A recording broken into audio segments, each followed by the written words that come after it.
Silence, radio silence from Nigerian leaders. You can feel a pin drop.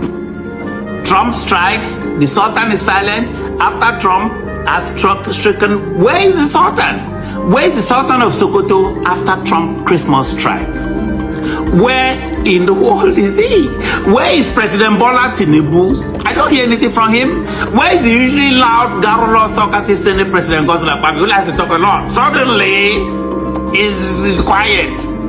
After U.S. strikes in Sokoto State, what is confirmed as fact? Let me give you what we know are facts today.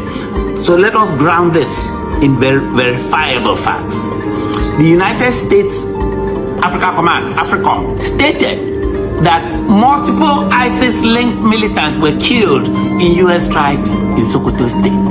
That is a fact. President Trump described the targets as, quote, ISIS terrorist scum, and warned that, quote, many more would be killed if attacks continued. That is a fact. Those statements are on record. They are not Nigerian talking points. They are American declarations. They are not Toga on channels or some Tinubu flunkies not telling the truth. Issue 2, the silence that screams. I just told you, there's complete silence politically. Saad Abubakar is not just another traditional ruler.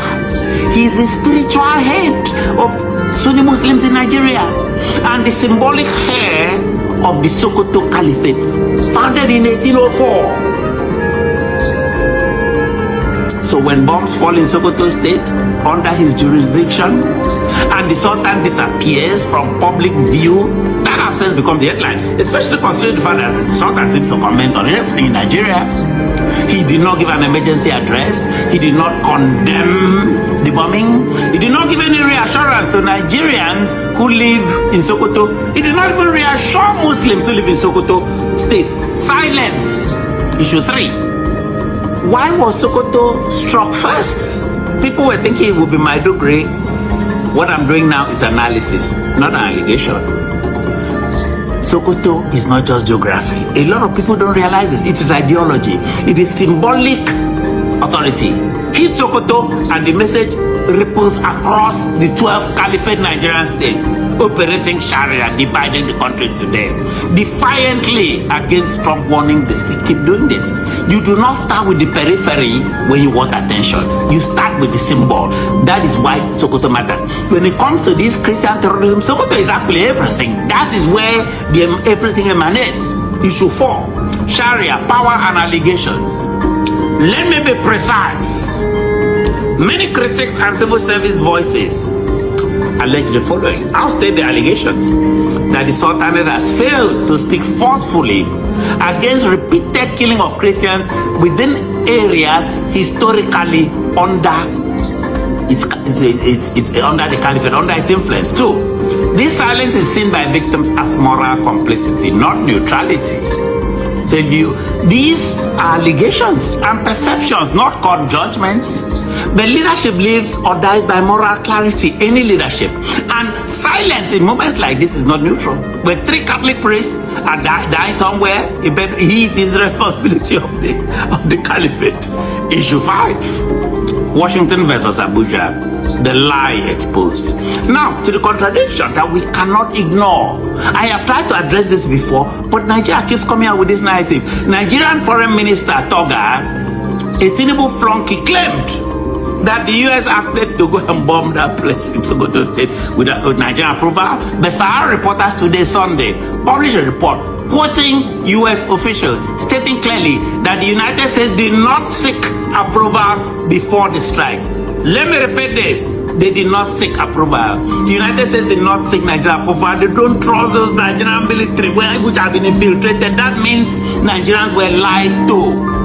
Nigerians were lied to. Foreign Minister Yusuf Toga owes Nigerians an apology.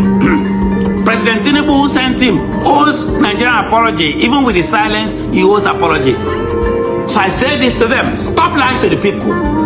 Tinubu should be careful not to become the Volodymyr Zelensky of Africa to Trump. He will be punished. If that's the tack he wants to take to become an enemy of Trump. Issue number 6. A lot of stuff is floating. in the atmosphere. Now, what Nigerians are saying, clearly, they're unverified claims, but let me let you know. The claims of large militant casualties, the claims of arms and ammunition facilities destroyed, the claims that terror groups kind of stopped the operations out of fear of follow-up strike, the claims of advanced U.S. assets have been repositioned for more strikes, the claims that no Nigerian damage assessment has been released. That one is actually a claim. Nigeria has refused to release damage assessments. These are citizen claims. They're not established facts. The citizen claim. But let me give you what is factual. Number one, no official Nigerian imagery. No transparent inspection by Nigerian government. No briefing by Nigerian government to people. Once again, you have silence. Once again, the president is hiding. Where is he? Issue 7. Christmas and the number. Have you noticed this Christmas? Context matters. The last 2 Christmas seasons in Nigeria, Nigeria witnessed massacre upon massacre upon massacre of Christians. This year, the pattern broke. From the time Trump threatened, the pattern broke. Human rights data consistently shows Nigeria accounts for a disproportionate share of Christian deaths globally. But you wouldn't know this because of the scam going on in Abuja. But Nigerians know the difference. Issue 8, global chessboard. So as you can see, Nigeria is no longer operating in isolation, where they can trick and lie to Nigerians. Global counter-terror politics, religious freedom pressure from the United States, and great power strategy have converged.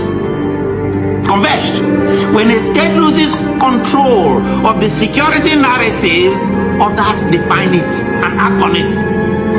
Tinubu on Christmas Day 2025 lost the security narrative. Sokoto was not just bombed, a vacuum of authority was exposed.